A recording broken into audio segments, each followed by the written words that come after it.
오늘은 배당률이 시중금리보다 훨씬 높으면서도 분기 배당을 실시하여 배당 매력이 높다고 판단되는 국내 고배당주 5가지를 소개해드리려고 합니다.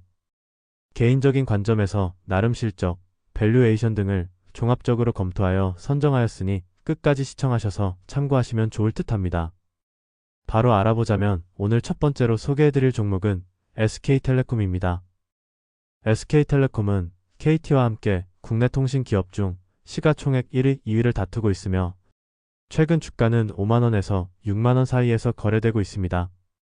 SK텔레콤과 같은 통신 기업은 보통 안정적인 현금 흐름을 바탕으로 높은 배당률을 제공하며 사업 특성상 경기가 크게 변동되더라도 실적이 안정적으로 유지되는 편입니다. 다음으로 배당 지급 내역을 보면 2021년에는 2,660원을 지급하였지만 현재는 3,540원을 지급하고 있을 정도로 배당금은 크게 증가하였습니다. 배당 성향을 보더라도 2021년에 일회성 이익을 제외하면 매년 50% 이상을 유지해주고 있습니다.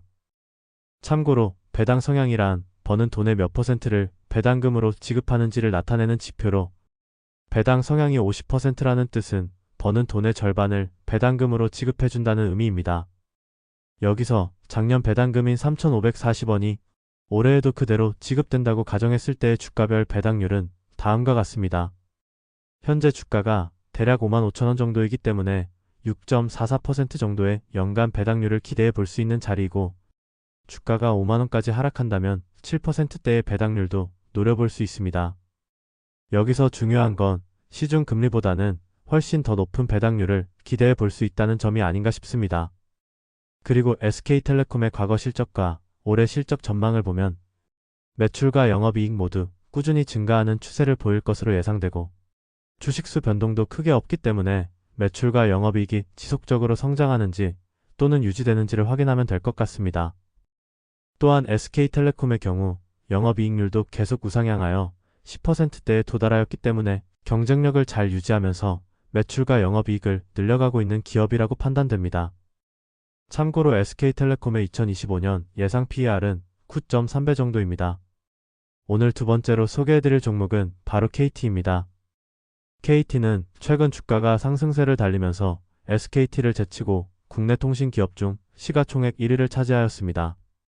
이렇게 최근 주가가 상승했음에도 여전히 매력적인 기업이라고 판단하고 있는 이유는 실적에 있습니다. 비록 작년 실적에서는 일회성 비용이 반영되면서 영업이익이 급감하였지만 올해부터는 인건비 절감 효과가 반영되고 자회사의 배당금 및 분양이익 등이 종합적으로 영향을 미쳐 영업이익과 순이익이 크게 개선될 것으로 예상되고 있습니다. 따라서 향후 든든한 주주환원을 기대해 볼 수 있는 상황이 되었습니다. 실제로 저번 달에는 2,500억 원 규모의 자사주 매입 및 소각을 발표하였으며 연간으로 따진다면 배당과 자사주 소각을 합쳐 1조 원 규모의 주주환원을 기대하고 있습니다. 다음으로 배당 지급 내역을 보면 1,900원에서 2,000원 정도로 크게 변동되지 않았지만 배당 성향을 보면 작년에는 거의 100%에 달했습니다. 이는 일회성 비용이 반영되었기 때문인데 작년 말 KT는 대규모 구조조정을 실시하여 인력 재배치 비용 등이 크게 발생하였습니다. 아무튼 올해에도 배당금이 작년 수준인 2,000원이 지급된다고 가정했을 때의 주가별 배당률은 다음과 같습니다. 현재 주가 수준인 5만원에서는 4% 정도가 예상되며 45,000원에서는 4.44% 정도가 예상됩니다.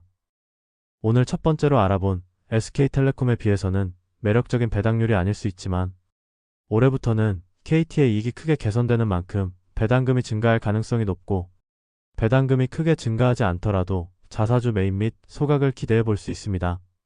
따라서 KT의 현재 주가는 여전히 매력적이며 2025년 예상 PER도 7배 정도로 SK텔레콤보다 20%가량 더 저렴한 밸류에이션을 받고 있다는 점 역시 긍정적이라고 판단됩니다. 오늘 세 번째로 소개해드릴 종목은 바로 현대차 UV입니다. 해당 우선주는 최근 현대차 본주가 하락함에 따라 고점 대비 많이 내려온 상황입니다. 우리나라 대표 완성차 제조업체인 현대차의 PER은 4배 정도로 밸류에이션이 부담스럽지 않기에 장기간 주주환원을 노려본다면 충분히 투자 메리트가 있다고 생각하는 종목입니다. 현재까지의 실적과 향후 전망은 나쁘지 않아 보이지만 사업 특성상 경기 변동에 민감하고 여러 요소에 따라 움직이는 종목이기 때문에 첫 번째, 두 번째로 알아본 SK텔레콤과 KT에 비해서는 리스크가 좀 더 높다고 판단됩니다. 그렇기에 소량의 비중으로만 분할로 접근하는 것이 좋아 보입니다. 다음으로 배당 지급 내역을 보면 매년 배당 성향을 25% 정도로 맞춰서 지급해주고 있습니다.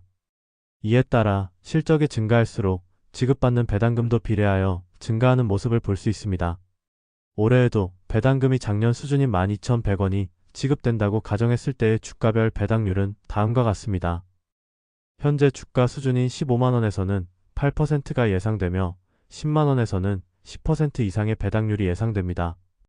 현대차의 경우 앞에서도 말씀드렸다시피 실적 변동이 좀 더 크게 나타날 수 있는 종목이기에 조심스러운 접근이 필요하며 큰 비중을 투자하기에는 리스크가 크다고 생각합니다. 그럼에도 불구하고 현대차의 밸류에이션은 PER 기준 4배 정도로 향후 실적이 조금 꺾인다고 해도 매우 저렴한 편이기에 주가가 하락할 때마다 조금씩 적립식으로 모아두기에는 괜찮은 종목이라고 판단됩니다. 마지막으로 오늘 네 번째, 다섯 번째로 소개해드릴 종목은 바로 하나금융지주와 우리금융지주입니다. 두 종목의 경우 같은 은행주이고 개인적으로 굉장히 간단한 사고방식을 가지고 접근하고 있기에 함께 다뤄보도록 하겠습니다. 우선 두 종목의 올해 예상 실적 기준 PER은 4배 정도로 굉장히 저렴한 편입니다. PER이 4배라는 뜻은 현재 시가총액이 1년 순이익의 4배라는 의미로 단순하게 이 회사들을 인수하면 4년 안에 원금을 모두 회수할 수 있다는 뜻입니다. 그리고 작년 배당금 기준 현재 배당률은 하나금융지주가 6.1%, 우리금융지주가 7.5% 정도로 시중금리 대비해서는 훨씬 높은 수준의 배당률을 기대해 볼 수 있습니다. 여기에다가 두 회사의 중장기 주주환원율 목표인 50%를 고려하여 자사주 매입 및 소각 효과까지 추가한다면 연간 배당률을 더 뛰어넘는 성과를 기대해 볼 수 있다는 뜻입니다. 그렇기에 현재 대형 금융주 중에서 PER이 최저 수준인 두 종목은 특히 부담없이 모아가기 좋은 구간이라고 판단하고 있습니다.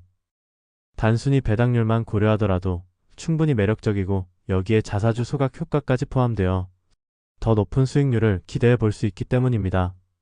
이렇게 오늘은 배당률이 시중 금리보다 훨씬 높으면서도 분기 배당을 실시하여 배당 매력이 높다고 판단되는 국내 고배당주 5가지를 소개드려 봤습니다. 개인적인 관점에서 나름 실적, 밸류에이션 등이 모두 매력적이라고 판단되며 특히 KT와 하나금융지주, 우리금융지주의 경우 안정적인 실적과 저렴한 밸류에이션으로 리스크가 상대적으로 적어 보이면서도 높은 수익률이 기대됩니다. 그럼 이번 영상에서 소개해드린 종목 외에도 여러분들이 생각하는 우량 고배당주가 있으시다면 댓글로 남겨주시면 좋을 것 같고 지금까지 끝까지 시청해주셔서 감사드리며 오늘 영상이 도움이 되셨다면 구독과 좋아요 그리고 알림 설정까지 한 번씩 부탁드리겠습니다.